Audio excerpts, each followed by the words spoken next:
জীৱনত কেতিয়াবা এনে পৰিস্থিতি আহে য'ত এটা সৰু মিছা কথা লুকুৱাবলৈ গৈ মানুহে আৰু ডাঙৰ সমস্যাৰ সন্মুখীন হয়। কাৰণ সত্যক যিমানেই লুকুৱাবলৈ চেষ্টা কৰা নহওক কিয়, এদিন নহয় এদিন সেই সত্য পোহৰলৈ আহেই। নমস্কাৰ বন্ধুসকল, সকলোকে স্বাগতম জনাইছোঁ। বন্ধুসকল, আজি হৈছে 18 আগষ্ট। জনপ্ৰিয় ধাৰাবাহিক বকুল ধাৰাবাহিকখন আপোনালোকে কোনে কোনে ভাল পায়, ভিডিঅ'টোত প্ৰথমতে এটা লাইকৰ জৰিয়তে সুন্দৰ এটা কমেণ্ট কৰি জনাবলৈ নাপাহৰিব। বন্ধুসকল, মই আজি আপোনালোকৰ বাবে এই বকুল ধাৰাবাহিকখনৰ আজি মুকলি হোৱা প্ৰমো ৰিভিউ লৈ আহিছোঁ। গতিকে ভিডিঅ'টো আপোনালোকে প্ৰথমৰ পৰা শেষলৈকে সম্পূৰ্ণকৈ চাই থাকিব, তেতিয়া গম পাব আচলতে আজিৰ খণ্ডত কি কি ঘটনা সংঘটিত হ'ব পাৰে, কি কি দৃশ্য আমি আচলতে দেখিবলৈ পাম।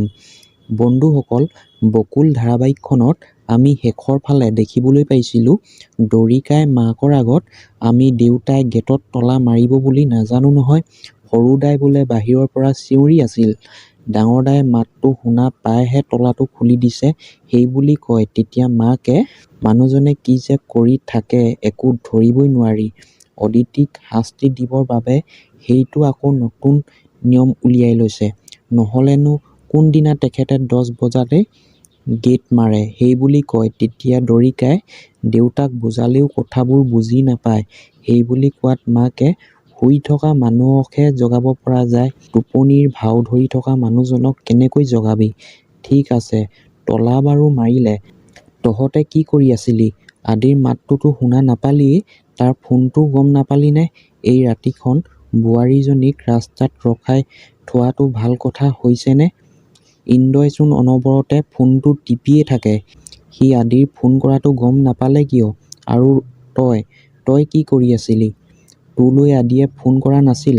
সেই বুলি কোৱাত দৰিকাই কৰিছিল, কিন্তু মোবাইলটো মোৰ লগত নাছিল, মই ইন্দ্ৰদাক মলম লগাই থাকোঁতে গমেই নাপালোঁ নহয় সেই বুলি কয়। তেতিয়া মাকে মলম লগাবলৈ ইন্দ্ৰৰ কি হ'ল সেই বুলি প্ৰশ্ন কৰাত দৰিকাই ইন্দ্ৰদাই দুখ পালে, মাৰিলে যে তাক, সেইকাৰণে তাক মই সকলো কথা পাহৰি কৈ দিয়ে আচলতে দৰিকাই। তেতিয়া মাকে ৰবিচোন, কি কলি তই, ইন্দ্ৰক মাৰিলে?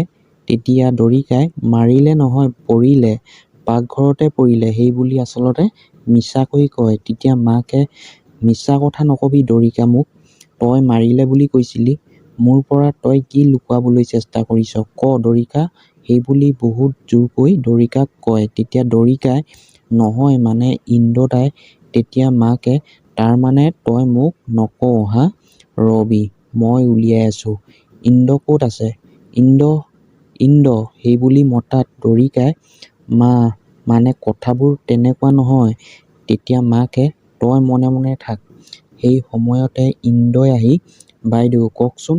তেতিয়া দৰিকাৰ মাকে কি হৈছে তোৰ, মূৰত এনেকৈ গামোচা কিয় মাৰিছ সেই বুলি সোধাত ইন্দ্ৰই এনেই ষ্টাইলতে কৰিছোঁ, এইবাৰ মানে গাঁৱত সীতাৰ ভাও এটা লৈছোঁ, তাৰে প্ৰেক্টিচ কৰি আছোঁ সেই বুলি মিছা কথা কয়। তেতিয়া মাকে খোল গামোচাখন খোল, তাইলৈ কি চাই আছ, তোৰ গামোচাখন খুলিবলৈ কৈছোঁ নাই, খোল, বহুত খঙত কোৱাত অৱশেষত ইন্দ্ৰই গামোচাখন দৰিকাৰ মাকৰ সন্মুখত খুলি দিয়ে আৰু মাকে সকলোবোৰ দেখে।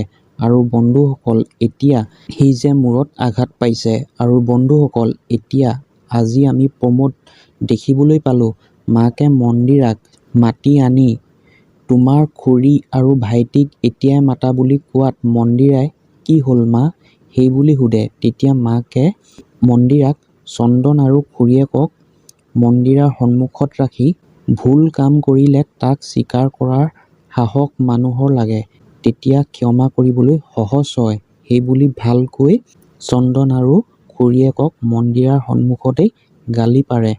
আৰু তেতিয়া মন্দিৰাই, আমাৰ আগত যে আপুনি ইমান ডাঙৰকৈ কথা কৈছে, দেউতাৰ আগত চোন আপোনাৰ মাতেই নোলায় সেই বুলি কয়।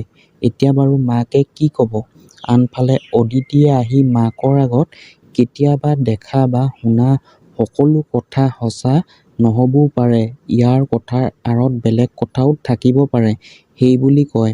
সঁচাকৈ বন্ধুসকল, আজি বকুল ধাৰাবাহিকখনৰ প্ৰম'টোৱে আমাক এটা গুৰুত্বপূৰ্ণ কথা আকৌ এবাৰ মনত পেলাই দিলে। সত্যক লুকুৱাবলৈ চেষ্টা কৰিলে সমস্যা শেষ নহয়, বৰঞ্চ কেতিয়াবা সমস্যাটো আৰু ডাঙৰ হৈ পৰে। দৰিকাই ইন্দ্ৰৰ ঘটনাটো মাকৰ পৰা লুকুৱাবলৈ চেষ্টা কৰিলে যদিও মাকৰ প্ৰশ্নৰ সন্মুখত অৱশেষত কথাবোৰ যেন পোহৰলৈ আহিবলৈ ধৰিলে। আনফালে মাকে মন্দিৰাৰ আগত কোৱা কথাটোৱেও এটা ডাঙৰ শিক্ষা দিলে।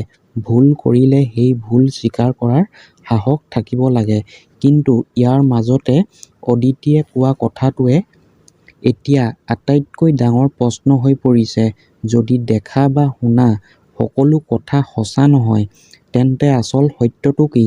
দৰিকাই যি কথা লুকুৱাইছে তাৰ আঁৰত আন কিবা ঘটনা আছে নেকি? আপোনালোকৰ মতে অদিতিয়ে আচল সত্যটো জানে নেকি? আৰু ইন্দ্ৰৰ ঘটনাটোৰ সম্পূৰ্ণ সত্যটো মাকৰ আগত পোহৰলৈ আহিবনে? আপোনালোকৰ অনুমান কমেণ্ট কৰি নিশ্চয় জনাব। ভিডিঅ'টো ভাল লাগিলে লাইক, শ্বেয়াৰ, কমেণ্ট সকলোবোৰ শ্বেয়াৰ কৰি দিব। আৰু বকুল ধাৰাবাহিকখনৰ আজিৰ প্ৰম'টো চাই আপোনালোকৰ কেনেকুৱা লাগিল ভিডিঅ'টোত কমেণ্ট কৰি জনাই দিব। তেন্তে বন্ধুসকল, পুনৰ এটা নতুন ভিডিঅ'ত আপোনালোকক সকলোকে লগ পাম। আজিলৈ আহিছোঁ, ধন্যবাদ।